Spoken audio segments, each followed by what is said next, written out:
If your life feels really difficult, I want to share something with you that might make it a little more bearable. My name is Tracy, and under hypnosis, I lead my clients to look at a past life that's relevant to their current life. And then we also talk to their higher self to get answers to every question they have about their life. In a recent higher self hypnosis session I did in the past life that we looked at, she was definitely not human. It's a really fun story, and I want to share all the details in an upcoming live on both TikTok and YouTube. I'll hold that live on June 25th, 2024 at 8 p.m. Eastern, 7 p.m. Central, 6 p.m. Mountain, 5 p.m. Pacific US time. If you don't catch it live, go to my YouTube channel under the name Woke Lightworker and click on the tab that says live. Okay, back to the story. Once my client comes out of looking at a past life, I always ask their higher self, what was the reason that you showed him or her that particular life?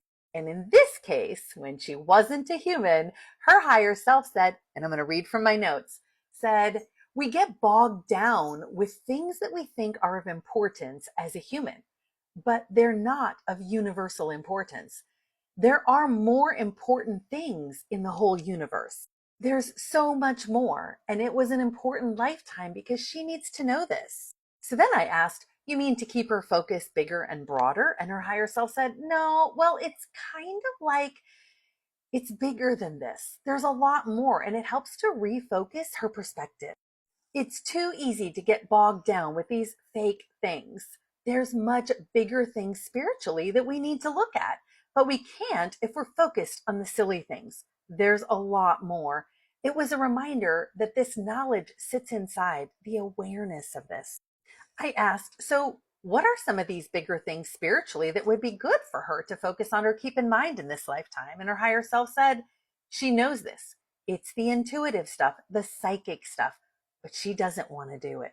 I asked, why doesn't she want to do it? And her higher self said, well, it's a little scary for her. But everybody on earth is going this way. We need this, but it's a slow progression.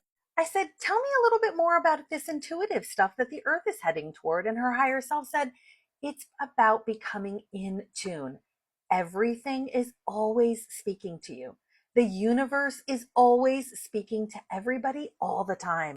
You have to tune into it, and it takes practice, and it's important for the next phase for everybody. It's like a universally important thing. It's like if you get in tune with yourself and the universe, you get closer to harmony.